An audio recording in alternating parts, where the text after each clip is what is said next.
welcome back to The Winning Edge. I am one of your hosts, Michelle Rocqet, and I am here with Harrison Acosta, and we have Emily Hello. Davis.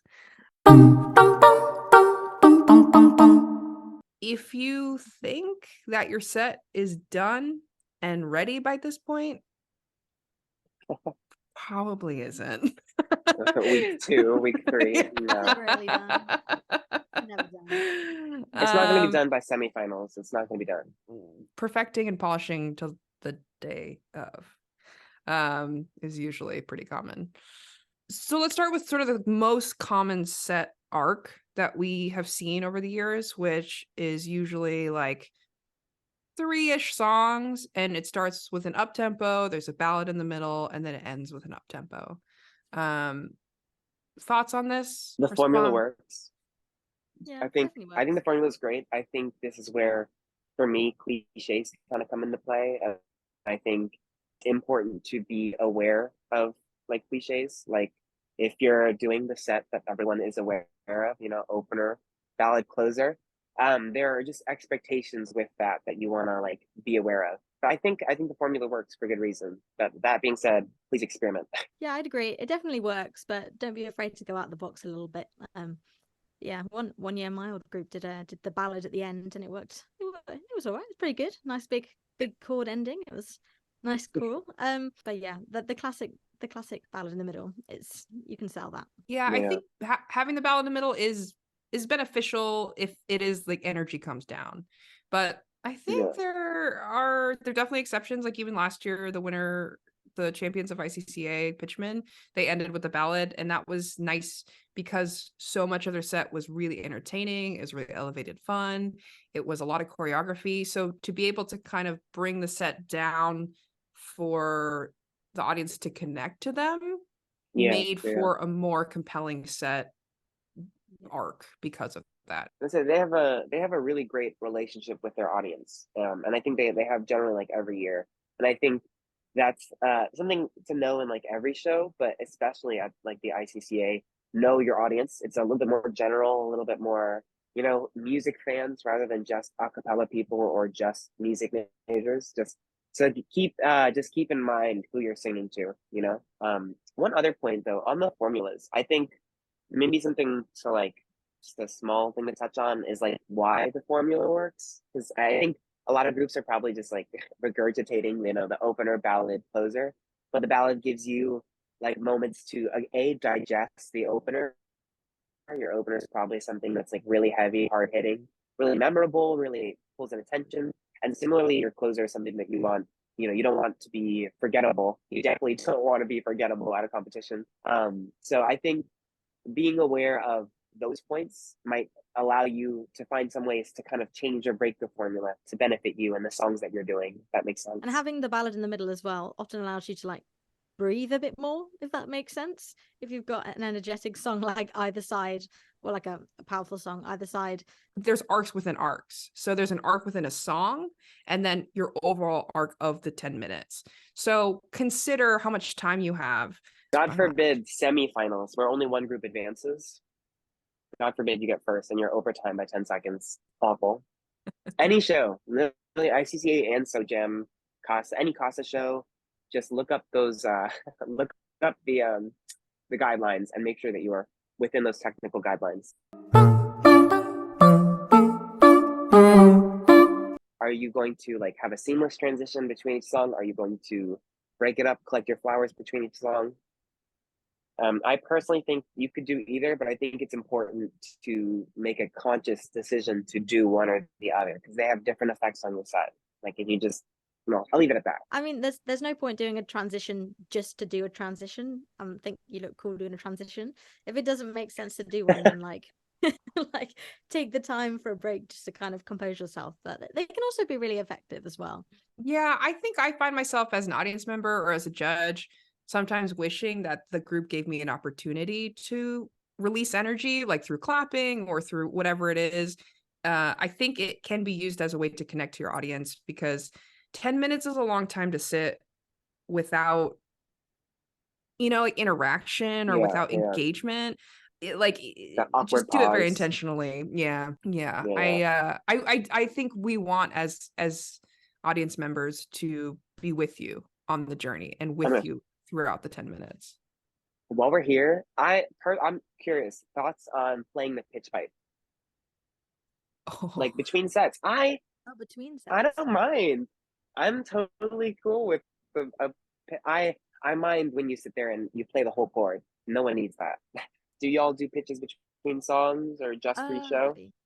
We didn't at the end, like as we got more like kind of group better as a group, if that makes sense, and we were more confident that we weren't going to like drop during the first song. I'm not a huge fan of it. Like if you have to, you do it, but I think it looks cooler if you don't, personally.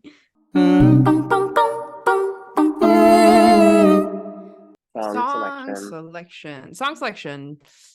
These are pretty important choices because it's gonna help determine like your whole set, right? So how would y'all like choose songs in your groups? It wasn't like completely diplomatic, but it was we'd all put like a couple songs into like a Spotify playlist or something, but then ultimately the arranger or the arrangers would kind of like get last pick of like from the list, if that makes sense. Or sometimes, just go rogue and completely ignore the list, but most of the time from the list. Do you mean democratic? I want, because when you say I get diplomatic, I'm that. like, was it awful? Like, was it just fighting? And was it just like throwing chairs? And I'm kind of hoping that's what you meant. Sadly democratic. Oh, okay. You're like, it wasn't diplomatic at all. It was awful. We yelled at them. Yeah, I know. Yeah, we were less like a democracy, and we were more of a republic. So we had elected people to like make decisions. I think it's good. I think it's good to learn about your group members through the songs they choose. And I also think the members should be ready to like defend their why they want to do that song. Yes. No, that is such a good one. I would say my group is not so diplomatic. We do discuss a lot of things. And I think dictatorship is so harsh. Autocracy, like none of us are like political science majors. Like, I don't know. Yeah, no. But like similarly, I definitely take submissions from my group members. I'll always have them suggest songs they want to see voice box do and songs they want to lead themselves. Like, what song do you like? I'm literally like, what song can you do that no one else here can do? I will say that's usually me wearing my like MD hat at the moment. And then I just happen to also be like the arranger. So then I go put on my arranger hat and I filter through all the songs and I look through which ones I think I can arrange or which ones, if we have another arranger, what do you think they could bring? But that first kind of filter gets rid of some of those songs that are either too cliche or like, why is Fix You on this list again? Like we get rid of those songs and then you can Poor bring Coldplay. back We're just dragging them this entire both of these episodes were like, don't, I had to do it. Stop taking from that first, second album. Stop. Just stop. Sorry, I didn't interrupt you. Keep going. Long story short, no, you're good. I think the suggestions are important. I think being aware that mechanically your arranger is going to have to arrange them. I think you need to give some weight to your arranger, like the arrangers say. But I think your arranger needs to listen to the group to learn about what do we have to say as an ensemble. And I think your point earlier about knowing, this year's makeup is really important. Yeah, like find out what your members' individual superpowers are and exploit them for like a better in the nicest way possible. Yeah. In the nicest way, in the most artistic, creative, fulfilling, life-affirming way. Just like showcase that, highlight that, honestly, and get the group behind them in that way. Because like if you have someone who has just like if you have a soprano that can hit high notes that make them sound like a theremin, use that. Speaking of like superpowers, this actually might relate in no way, actually, now I say this, but do you guys, when you arrange a song, have a soloist in mind straight away, like write it for someone's voice? Or yes, always, every time.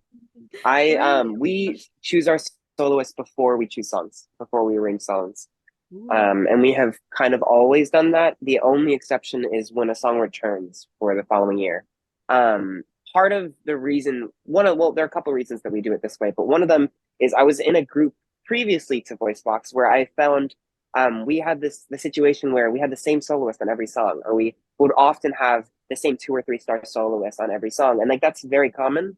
And sometimes that happens from just the song selection process. It's not necessarily like, of course, they're singing. You have 4 Dua Lipa songs, you have one soloist on all of them, and you're like, why is this happening? Like, of course, go to the song selection process and then look at your songs. Are they different enough? Are they asking for different, things, different soloists? I think in the song selection process is where you can also kind of break up that problem, running into that problem with the same soloist representing your group every time. We would write the arrangement with like 1 or 2 or 3 voices in mind in the group, but like nothing, we kind of wouldn't be like, this is written for you kind of thing. So then people who would want to audition would audition, and then maybe the people we had in mind actually like didn't get the solo because someone else just had like a completely different take on it that we didn't even think of. I think let's see, for my groups, because they would float around 7 or 10 members, you already have a lot of dedicated parts to, bass and VP, and they would solo sometimes. We would exploit some of their superpowers too, for sure. I think it's a combination of like, yes, like this particular person, this soloist in mind could do the song, let's try it out. Or it might be that it could be 1 or 2 people. And I think you get to take advantage of that personal connection with the song too. Like if I do have a soloist who's really personally connected with a song, that's something that they can sell. And I do pretty much trust that everyone in my group can do that. Like can lead a song, but that's your group, and kind of what physical limitations or mechanical limitations you may or may not have. Like maybe you're not doing 30 Ariana Grande songs, like just because of a range limitation. I'm curious when, if you're more in a leadership position, or just generally if you're looking for songs to sing, when you're listening through, what are you looking for? Like, like, are you looking for a certain emotion? Are you looking for, like particular kinds of like harmonic language? Like what do you look for in that? It's that moment. I'm a bitch for a good moment, like a good set crafting moment. We're hoes for moments. I think you bring up a really good point though, which is that you should be learning or already know what your style is, right? Like if you have a certain style or sensibility as an arranger, I'm assuming that a lot of these groups have arrangers in the group. Some of them, some will have resources and be able to like outsource that, which is great too. But you're still gonna have to be able to communicate to the arranger what it is that you want. So I do think that knowing your style is, and being able to translate that is a step that a lot of people overlook. So I just think that like looking at Spotify curated playlists and being able to be like, cool, there's like they're set into moods, they're set into genres, they're set into decades, they're set into so many different things that have commonalities and themes that you might be able to find through something like that, like or YouTube. Or I think there's a component of it being an art of imitation, like we try to sound like other instruments, or texturally it's important to kind of vary those things. But I think there's more power in how the groups interpret the songs as opposed to just the mechanics of it. I guess that kind of brings up original music as a category. And I would say I'm a fan, but I will say original music can be bad. Just just so we're all aware. Good music, real music. Other people's original works, commercial music, can also be bad. But in general, it's gone through lots of money to get that way. I mean, just be aware of. But that being said, I think there's a great impact, and the same impact that you can get from a normal song, you can get from your original music. But you are playing with, like you need to be aware of the difference between the two. Like there's no expectations for you to play into in an original song. There's no familiarity for your audience, I am probably the opposite, and I'm not like cool. a big fan of it. Like there are a couple of instances that I've like seen that are really good, but they all kind of drew on their own experiences as a group, if that makes sense. So they didn't just write a song to like write a song and be like, hey, we wrote a song. They did it because, like, for example, one group I think I've seen do it wrote a song about what being in the group meant to them, or like what a cappella kind of meant to them. And so they were obviously really emotionally connected to it. It was a really sweet song. They were really emotionally connected to it. And then the audience felt that connection, so it like worked. But yeah, I'm not a huge fan of when people just kind of write a song to be like, we're original, because it's not really original anymore, because everyone's Yeah. I support the idea and the concept in long term. I have not seen it done super well. So I mean, I'm ready for them it to can prove be me bad. wrong, Okay. but I've sat through a lot of songs that I was like, Be aware that songwriting is a tedious process that takes practice and many hours, and your songs are going to start bad, and they kind of have to. But like you'll need to, crank out bad songs to get to the good songs. I do really believe that you can be clear in your sets and you can be clear in what it is that you want to say without having to, like, you don't need a full narrative, you can, but you don't need a narrative about characters that have names and stories that are going to interface for the 10 minutes. Like that doesn't have to be part of it. But what you do need to be clear about from the get is what is working about these songs for your group, and continue to evolve that as you're arranging and as you're learning what it is that is you're putting your own individual stamp on these songs as well.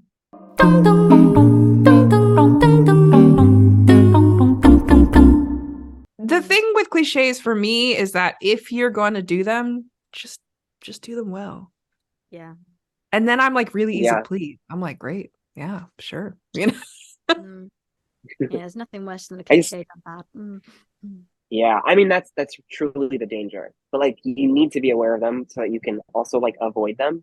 Like a cliche is the acapella reach. It's the I'm trying to think what else is the acapella, the acabop. The half semicircle. The half semicircle. Like song selection cliches is fix you. It's anything from Coldplay discography. I'm sorry. Creep. Yeah. If it doesn't have a feature, don't do it. Bottom of the river. We were guilty of that. Yeah.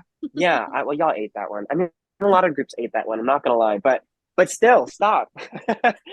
Well, it will like if your group maybe is sort of newer, or like this is something that you're venturing into for the first time, there's no reason that you shouldn't be watching all of the championship sets of both ICCA and ICHSA or Boss or SoJam or Laugh or any of these competitions and discussing or understanding what is successful about those sets, because they're all very different.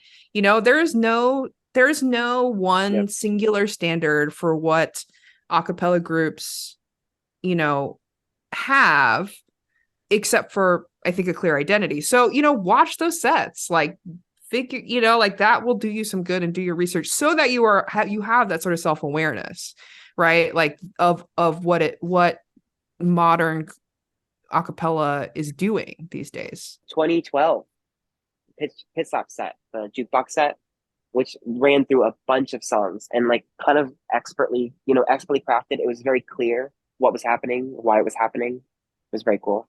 Yeah, that was the one. They are like changing stations on a radio. Is that the set? Yeah. So I think that's a good example of how you can have a concept, but you don't need a full narrative. Like you can just have this idea or this theme, and then the audience will accept, like, great, this is what we're doing. And if we're going to jump from song to song, it makes it more believable and it makes it more acceptable, because we're like, great, we're on a radio, Reminds me of like the originals or G-Men. I feel like also similarly will. Yeah, well, correct me if I'm wrong, but I feel like they're similarly in that vein where they're usually doing something a little more nuanced. But I feel like they have a very keen awareness to how much is too much. Okay, so what is the winning edge for y'all in song selection and set crafting? For me, it would be choosing songs that specifically suit the members of your group and playing to their superpowers.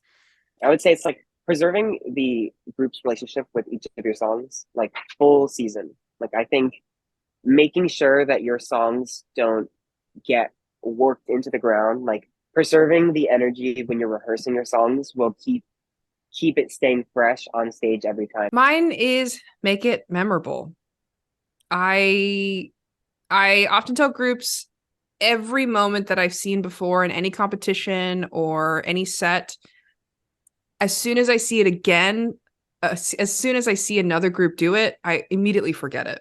So you don't want to be forgettable in these sets. It's quite the opposite. You want to present material, music, songs that we will associate with your groups and we will remember. Thank you so much for joining us on this episode of The Winning Edge. Like the video and subscribe for more notifications. Comment any questions that you have below, and we'll try and answer them next week. Join us next time to talk about set crafting part 2 and music. And then talk about, yeah.